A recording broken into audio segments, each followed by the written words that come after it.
Happy New Year's. In today's weekly recap, we're going to talk about some of the biggest releases and auctions of January 2024. We're going to talk about the problems of overprinting. We're going to give away some cards, and we're going to talk about a lot more. But first, here's your intro.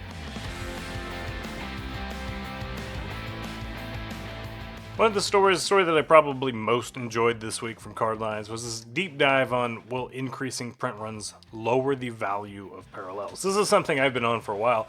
When sports cards print runs started soaring, I kind of pivoted and said only buy autographs or numbered cards. Don't buy even, silver prisms just because they're parallels, because in theory, if they're not numbered, Panini can print just as many of those as they want. So that's been one of my takes for a while. But now we have so many parallels that even parallels are being watered down. I've been on this kick lately too. I think, here's this graphic from Sports Card Investor. We made one similar that I think scheduled for this week. Just talking about how many colors are in this year's Prism. 63 parallels. When there's that many parallels, plus like 4 one-of-ones for each base player, it waters down the value of the players in general, of all the parallels. You really are shooting yourself in the foot when you produce that many, but they keep hiking up print run, and to fill out these boxes and to meet the X many parallels per box that are guaranteed, they have to basically just, fabricate hits, and they do that by printing parallels. So read this article here for an entire fill. The big picture takeaway is that, the value of parallels is going to go down over time, but this article has some strategies that you can add to your sports card investing tactics to help ensure that even if there's parallels being overprinted in the near future, you're at least going to be ahead of the game and you're buying the right parallels. Also, January 2025 is here, so there are so many releases for this month. I don't know, obviously, if they're all going to hit shelves or if some of them are going to get removed. But I wrote this article about all the big releases in January 2025, and I don't even think I touched on all of them. And this is way longer than usual anyways. So we have Luminaries Baseball, Bowman's Best University Football, Topps Archives Baseball, National Treasures Basketball, Midnight Basketball. This is a new Topps set because Topps has to just beat these unlicensed products to death.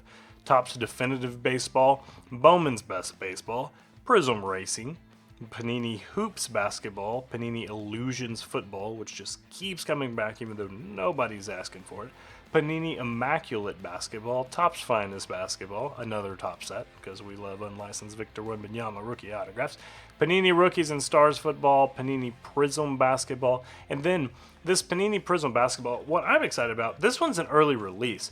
And I have a theory that I didn't necessarily write about, but it's like, we see here, Topps is releasing a lot of mid-tier products. Topps doesn't have a high-end. They don't have a National Treasures. So we have Panini National Treasures coming out, supposedly, for last year. But because Topps has some other boxes that are like these mid-tier products that are living between $300 to $700, I think it's incentivized Panini to actually get their cards out on time. So the fact that Prism is at least scheduled for late January makes me really happy. So even if Topps is not directly helping collectors by pushing out these washed out, unlabeled, so even if Topps isn't necessarily directly helping collectors with their unlicensed cards, I do think if nothing else, it's kind of holding Panini's feet to the fire and giving them reason to get their cards out earlier. So I like that. I think that's pretty cool. Top sports card auctions of January 2025. You guys can read them. I'm not going to just go through here and read it to you, but there's a lot of good auctions in January. This link, as always, it lists out what the auction is. It lists, for example, the Serious Sports Card Auctions. It has some of the items of note. So there's a 1968 Topps Nolan Ryan PSA 6 with a 10 autograph. A lot of great cards from this. And then you can just click through and browse the auctions catalog here with the click-through link. It's funny to me how many of these big auction houses have a website that just looks like it was made in 1993 and hasn't been touched since. We've talked about this one before. This is not a new article. It's just a recently updated article about the Panini Ultimate Refractor Guide. This article's got some traction recently, so we kind of gave it just a refresh to talk about all the new colors, everything that we're seeing. So there's a lot of the parallels, refractors, and prisms basically between Topps and Panini products are one and the same, but we kind of break down the differences, the nuances, the history, and then just some strategy for investing in them. It's kind of closely related to our, discussion piece here about how there's 63 parallels in Prism 2024 football. So because of all that talk about parallels and if they're being overdone, this article has been given a facelift, and there's a video that has 5,000 views on YouTube. So give that a watch too. I might make it the suggested video. So watch till the end and then click on the suggested video. And then we got Panini 1-in-1 basketball review. This is the riskiest set you can possibly buy.